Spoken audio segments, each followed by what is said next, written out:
எல்லாருக்கும் வணக்கம். Welcome to Nest of Art. இன்னைக்கு நம்ம நெஸ்ட் ஆஃப் ஆர்ட்ல பார்க்க போற ஆர்ட் குக்கிங். அதுவும் விநாயகர் சதுர்த்தி வரப்போகுது இல்லையா, அதுக்கான ஒரு ஸ்பெஷல் ரெசிபியா இன்னைக்கு ஒரு ஸ்வீட் ரெசிபியை தான் பார்க்க போறோம். அதுவும் நான் தான் சமையல் பண்ண போறேன். அது என்ன ரெசிபின்னு நீங்க தம்ப்நெயில பார்த்தே தெரிஞ்சுன்னு இருப்பீங்க. அது என்னன்னா சோமாஸ். இதை ஈஸியா கிறிஸ்பியா எப்படி பண்றதுன்னு பார்க்கலாம். அதுக்கு முன்னாடி உங்க எல்லாருக்குமே விநாயகர் சதுர்த்தி பெஸ்ட் விஷஸ்.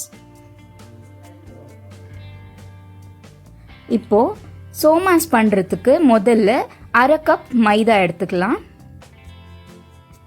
கூடவே ஒரு சிட்டிகை உப்பு. எந்த ஸ்வீட் பண்ணாலுமே இது ஒரு டிப்ஸ் எல்லாருக்குமே தெரிஞ்சிருக்கும், இருந்தாலும் நான் தெரியாதவங்களுக்காக சொல்றேன். ஒரு சிட்டிகை உப்பு போட்டால் அந்த ஸ்வீட்டோட டேஸ்ட் நல்லா என்ஹான்ஸ் ஆகி நல்ல டேஸ்டாக கிடைக்கும். ஸோ ஒரு சிட்டிகை உப்பு சேர்த்துடலாம். இப்போ கூடவே ஒரு டீஸ்பூன் ரவை சேர்த்துடலாம்.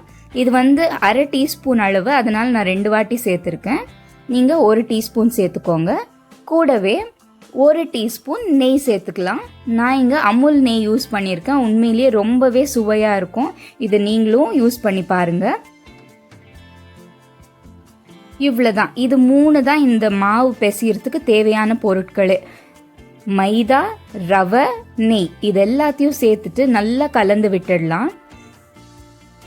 கலந்துட்டு கொஞ்சம் கொஞ்சமாக தண்ணி ஊற்றி இதை நல்லா டைட்டாக பிசைஞ்சு விட்டுக்கலாம். ஒரே வாட்டி தண்ணி ஊற்றிட்டா மாவு ஒரு மாதிரி தண்ணியாக ஆகிடும். நமக்கு மாவு கெட்டியாக நல்ல ஸ்டிஃபான மாவாக இருக்கணும். ஸோ அதனால கொஞ்சம் கொஞ்சமாக தண்ணி சேர்த்து நல்லா டைட்டாக பிசைஞ்சுக்கோங்க. எனக்கு இங்கே ஒரு 5 டீஸ்பூன் அளவுக்கு தண்ணி தேவைப்பட்டுச்சு. நீங்கள் கொஞ்சம் கொஞ்சமாக சேர்த்து அது நல்ல ஒரு கெட்டி மாவாக ஸ்டிஃபான மாவாக வர வரைக்கும் நல்லா பிசைஞ்சு விட்டுக்கோங்க. பாருங்கள், இந்த மாதிரி நல்லா பிசைஞ்சு விட்டுடலாம். நமக்கு ஸ்டார்டிங்கில் மாவு கெட்டியாக இருக்கும், ஆனால் பெசிய நல்லா சாஃப்டாக கிடைக்கும். பாருங்கள், இவ்வளோதான். இப்போது இந்த மாவை அப்படியே ஊற வச்சிடலாம். இது ஊறுற வரைக்கும் நம்ம என்ன பண்ணலான்னா பூரணத்துக்கு தேவையான ஸ்டஃபிங்கை ரெடி பண்ணிக்கலாம். அதுக்கு ஒரு கடாய் வச்சு பாருங்கள், இதை ஊற விட்டுடலாம். இப்போது ஒரு கடாயை வச்சு ஒரு 1/4 கப் அளவுக்கு பொட்டுக்கடலை இல்லைன்னா சட்னி கடலை சேர்த்துக்கலாம். சேர்த்துட்டு இதை மீடியம் ஃப்ளேம் இல்லை லோ ஃப்ளேமில் வச்சு நல்லா ஃப்ரை பண்ணிக்கோங்க. நமக்கு ஜஸ்ட் அந்த கடலையோட கலர் மாறினா போதும். ப்ளஸ் நமக்கு அந்த வாசமும் வரும். அந்த டைமில் நம்ம ஸ்டவ் ஆஃப் பண்ணிட்டா சரியாக இருக்கும். இப்போது இது எல்லாத்தையும் ஒரு மிக்ஸி ஜாரில் சேர்த்து நல்ல ஒரு கோர்ஸ் பவுடராக அரைச்சிக்கலாம். அப்படின்னா திரியாக இருந்தால் போதும், ரொம்ப ஃபைன் பவுடராக அரைக்க தேவையில்லை. பாருங்கள், இப்போ நம்ம அரைச்சி எடுத்துட்டோம். இந்த அளவுக்கு பவுடர் பண்ணிக்கிட்டா சரியாக இருக்கும். இதை சைடில் வச்சிடலாம். இப்போது அதே கடாயில் ஒரு ஸ்பூன் அளவுக்கு எண்ணெய் இல்லைன்னா நெய் ஏதாவது சேர்த்துட்டு நம்ம ஒரு 10லேருந்து 12 முந்திரியை பீஸாக இதில் சேர்த்துடலாம். கூடவே ஒரு அரை கப் துருவின தேங்காய் சேர்த்துடலாம். ஃப்ரெஷ்ஷான தேங்காய் சேர்த்துக்கிட்டா ரொம்பவே டேஸ்டாக இருக்கும். சேர்த்துட்டு இதையும் மீடியம் ஃப்ளேம்லேயே நல்லா வறுத்து விட்டுக்கோங்க. அந்த தேங்காயில் இருக்கிற தண்ணி பதம் எல்லாம் போய் நல்லா ட்ரையாக ஃப்ரை ஆகணும். இது பாருங்கள், இந்த அளவுக்கு ஃப்ரை ஆகணும். இப்போது இதெல்லாம் ஒரு பவுலில் மாற்றிடலாம். இருக்கட்டும். கூடவே நம்ம முதல்ல அரைச்சி வச்ச அந்த பொட்டுக்கடலையோட பவுடர் அதையும் சேர்த்துடலாம். இப்போ ஒரு மிக்ஸி ஜாரில் அரை கப் அளவுக்கு சர்க்கரை சேர்த்துக்கலாம். இதுக்கு உங்கள் இனிப்புக்கு தேவைப்பட்ட அளவுக்கு நீங்கள் சேர்த்துக்கோங்க. நான் இங்கே அரை கப் சேர்த்துருக்கேன். கூடவே 3 ஏலக்காய். நீங்கள் ஏலக்காய் பவுடர் இருந்தால் பவுடர் கூட சேர்த்துக்கலாம். ஸோ இதை ஒரு ஃபைன் பவுடரை அரைச்சி எடுத்துக்கலாம். கடலை மட்டும்தான் நம்ம கொஞ்சம் பல்ஸில் போட்டு எடுக்கணும். ஆனால் இந்த சர்க்கரையை நல்ல ஃபைனாக பவுடர் பண்ணி எடுத்துக்கோங்க. எடுத்துட்டு இந்த பவுலில் ஆல்ரெடி நம்ம இந்த தேங்காய், முந்திரி, பொட்டுக்கடலை பவுடர் எல்லாம் இருந்துச்சு இல்லையா, அது கூடவே இந்த சர்க்கரை பவுடரையும் சேர்த்துடலாம். நான் இங்கே அரை கப்பு சர்க்கரை எடுத்தேன் இல்லையா, அதில் கொஞ்சம் நிறுத்திட்டு மிச்சத்தை சேர்த்துன்னு இருக்கேன். ஏன்னா எங்களோட இனிப்புக்கு அது கரெக்டாக இருக்கும். உங்களோட இனிப்புக்கு தகுந்த அளவுக்கு நீங்கள் சேர்த்துக்கோங்க. சேர்த்துட்டு இது எல்லாத்தையும் ஒரு வாட்டி நல்லா கலந்து விட்டுடலாம். நமக்கு எல்லாமே நல்லா கம்பைன் ஆகி நல்லா மிக்ஸ் ஆகணும். அவ்வளோதான். பாருங்கள், இந்த அளவுக்கு இதை மிக்ஸ் பண்ணிட்டோன்னா நம்மளோட ஸ்டஃபிங் ரெடி. இப்போது அடுத்ததாக நம்ம என்ன பண்ண போகிறோன்னா, இந்த மாவு பிசைஞ்சு வச்சோம் இல்லையா, அது பாருங்கள் எந்த அளவுக்கு நல்லா சாஃப்டாக இருக்குது. இப்போது இதை சின்ன சின்ன உருண்டையாக எடுத்து திரட்டிக்கு போகிறோம்.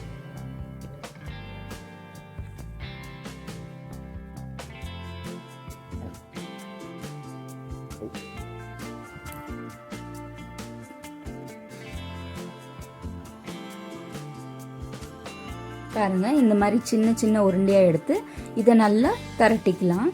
ரொம்பவே ஈஸியாக தான் இருக்கும் இது திரட்டுறதுக்கு. நம்ம சப்பாத்தி பூரி திரட்டுறதை விட ஈஸியாகவே திரட்டிடலாம். ஸோ இதுக்கு எந்த மாவும் போட்டு திரட்ட தேவையில்லை, அப்படியே திரட்டினா க்ளீனாக வந்துடும். இந்த மாதிரி நல்ல மெல்லிஸாக திரட்டிக்கோங்க. எவ்வளோ மெல்லிஸாக இருந்தால் அந்த அளவுக்கு நமக்கு சோமாஸ்ன்றது கிறிஸ்பியாக வரும்னு எங்கள் அம்மா சொல்லியிருக்காங்க. ஸோ இதை நல்லா மெல்லிஸாக திரட்டிட்டு ஃபஸ்ட்டு நான் வந்துட்டு ஃபர்ஸ்ட் மெத்தடில் மவுல்டில் வச்சு எப்படி பண்ணுறதுன்னு கற்றுக் கொடுக்குறேன். ஸோ மவுல்டில் இந்த சோமாஸ் திரட்டணும் இல்லையா, அந்த மாவை இதில் வச்சிடலாம். இப்போது உள்ளே நம்ம ரெடி பண்ண அந்த பூர்ணம் ஸ்டஃபிங்கை இதில் 1 ஸ்பூன் அளவுக்கு இதில் வச்சுட்டு சைடில் தண்ணி தேய்ச்சிக்கலாம். அப்போ தான் இது நல்ல ஸ்டிக்காகி பிரியாமல் இருக்கும்.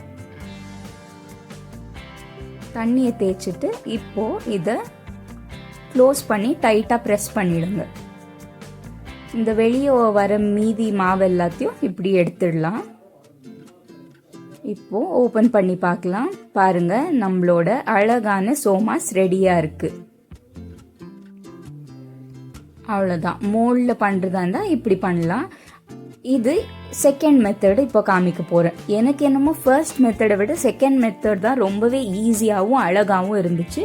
உங்களுக்கு எந்த மெத்தட் ஈஸியாக இருக்கோ நீங்கள் அதை ஃபாலோ பண்ணலாம். செகண்ட் மெத்தட் என்னென்னா, அதையும் நல்ல மெல்லிஸாக திரட்டிக்கோங்க. மாவை திரட்டிட்டு ஒரு ரவுண்டான ஷேப்பில் இருக்கிற டிஃபன் பாக்ஸ் எடுத்து, அது ஷார்ப்பாக இருக்கிற எட்ஜஸ் இருக்கணும், அந்த மாதிரியான பாக்ஸ் எடுத்து இது மேலே வச்சு அழுத்திடலாம். அப்போது நமக்கு அந்த ரவுண்ட் ஷேப் கிடைக்கும். இப்போது மீதம் இருக்கிற மாவெல்லாம் எடுத்துட்டு இதை இன்னொரு வாட்டி நல்லா திரட்டி கொடுத்துக்கலாம். அப்போ தான் அந்த சைடெல்லாம் கொஞ்சம் தின்னாக கிடைக்கும். பாருங்கள், இந்த மாதிரி பாருங்கள் எவ்வளோ ரவுண்டாக இருக்குது. இப்போது இதில் பூர்ணத்தை வச்சிடலாம். இது சின்ன சர்க்கிள் இல்லையா, அதனால கொஞ்சமாக வச்சாலே சரியாக இருக்கும். ஸோ கொஞ்சமாக பூர்ணத்தை வச்சுட்டு மறுபடியும் இதுக்கு சைடில் தண்ணி தேய்ச்சி விட்டுடணும். என்ன பண்ணாலும் சரி, நீங்கள் எந்த மெத்தட் ஃபாலோ பண்ணாலும் சரி, இந்த சைட்ஸில் தண்ணி கண்டிப்பாக தேய்க்கணும். ஸோ தண்ணி தேய்ச்சிட்டு இதை க்ளீனாக மூடிடுங்க.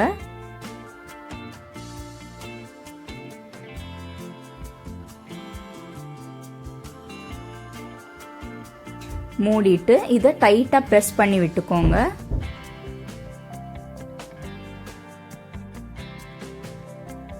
டைட்டாக ப்ரெஸ் பண்ணால் தான் அது பிரியாமல் இருக்கும் எண்ணெயில் போடும்போது. இப்போது இதுக்கு ஒரு டிசைன் கொடுக்கறதுக்காகவும் இன்னும் கொஞ்சம் டைட்டாக லாக் பண்ணுறதுக்காக நம்ம ஒரு ஃபோர்க்கை எடுத்து இப்படி அந்த கார்னர்ஸ்லாம் இப்படி ப்ரெஸ் பண்ணி விட்டுக்கலாம். ஸோ அந்த ஃபோர்க்கோட மார்க் அது மேலே வந்து டிசைனும் வரும், கூடவே அது டைட்டாகவும் லாக் ஆகிக்கும். அவ்வளோதான்.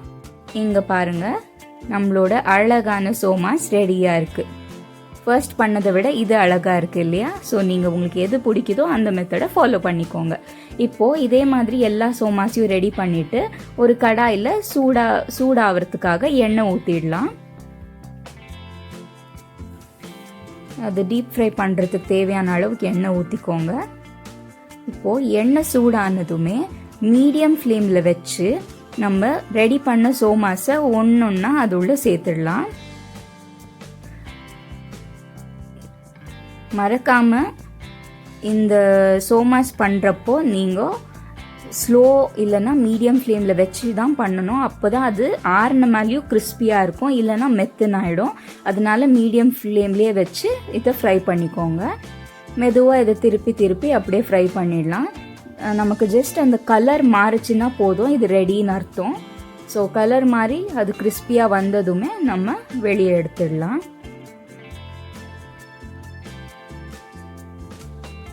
பாருங்க, கொஞ்சம் கொஞ்சமாக கலர் மாறிட்டே வருது.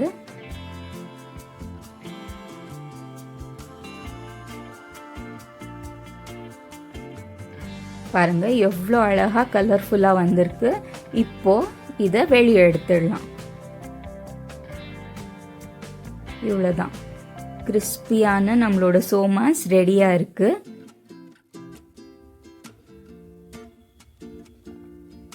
எண்ணெய்லாம் வடிச்சிட்டு இதை ஒரு பிளேட்டில் வச்சுக்கலாம். இதே மாதிரி எல்லா சோமாஸையும் போட்டு எடுத்துக்கோங்க. அவ்வளோதான், நம்மளோட சுவையான கிறிஸ்பியான சோமாஸ் ரெடி. நீங்களும் வீட்டில் ட்ரை பண்ணிவிட்டு எப்படி இருக்குன்றத கமெண்ட்டில் சொல்லுங்கள். மறக்காமல் நம்ம சேனலை இன்னும் சப்ஸ்கிரைப் பண்ணனா சப்ஸ்கிரைப் பண்ணி பெல் பட்டனையும் கிளிக் பண்ணிக்கோங்க. சோமாஸ் ரெடியாக இருக்குது. இப்போ அதை நாம் பிள்ளையாருக்கு வச்சு நெய்வேத்தியம் பண்ணி பூஜை பண்ணிடலாம். எல்லாருக்கும் விநாயகர் சதுர்த்தி நல்வாழ்த்துக்கள். Wish you all a very happy Ganesha Chaturthi. Next வீடியோவில் இன்னொரு ஆட்டில் உங்கள் எல்லாரையும் சந்திக்கிறேன். Until then, stay with us in our next of art. Take care. Bye-bye.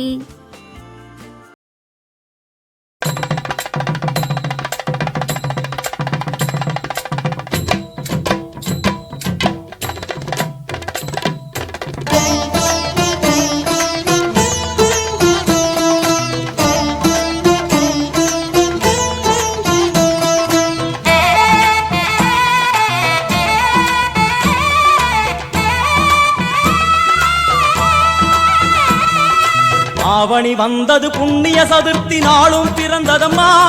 அதிகாலை முதலே மனையில் மங்கள மேளம் ஒலிக்குதம்மா. கஜமுகனின் வரவை காண குடும்பம் வாசலில் கூடுதம்மா. மாக்கோலம் இட்டொரு மனை மேல் வந்தான் ஆரத்தியாகுதம்மா. கணபதி ராஜா வந்தாராம் மனையில் நின்றே பொன்னாளாம். கணபதி ராஜா வந்தாராம் மனையில் நின்றே பொன்னாளாம்.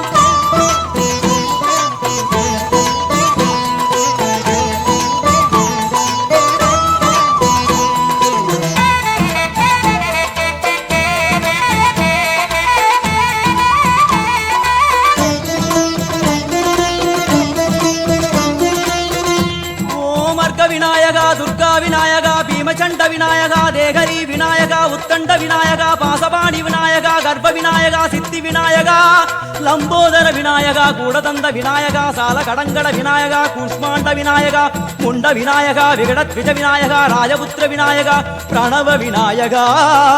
திசையாதி கிழக்கின் முகம் நோக்கி அமர்ந்த சூரிய சந்திரகோடி பிரகாசவோம் வல்லால கணபதி, கபில கணபதி, துண்டி கணபதி, வக்ரதுண்ட கணபதி, மகோதர கணபதி, ஹேரம்ப கணபதி, கணநாத கணபதி, விக்னேஷ கணபதி, விக்னஹாரக கணபதி, பாலச்சந்திர கணபதி, சூர்பகர்ண கணபதி, ஜேஷ்டராஜ கணபதி, கஜானன கணபதி, மகோத்கட கணபதி. கிழக்கு நோக்கி அமர்ந்த விநாயகா, என் வழக்கென்று முடியும் வந்தருள்வாய் தும்பிக்கையாண்டவா.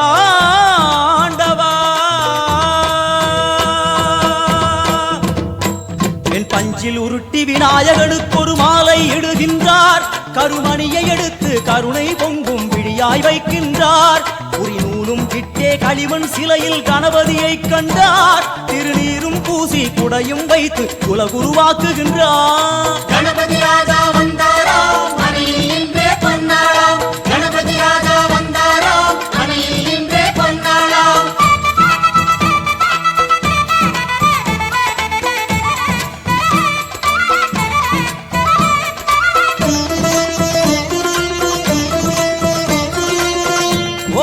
வக்ரதுண்ட விநாயகா, ஏகதந்த விநாயகா, திரிமுக விநாயகா, பஞ்சாஸ்ய விநாயகா, ஹேரம்ப விநாயகா, வரத விநாயகா, மோதக விநாயகா, அபயத விநாயகா, சிம்ஹதுண்ட விநாயகா, கூணிதாட்ச விநாயகா, க்ஷிப்ரபிரசாத விநாயகா, சிந்தாமணி விநாயகா, தந்தஹஸ்த விநாயகா, பிசிண்டில விநாயகா, உத்தண்ட முண்ட விநாயகா.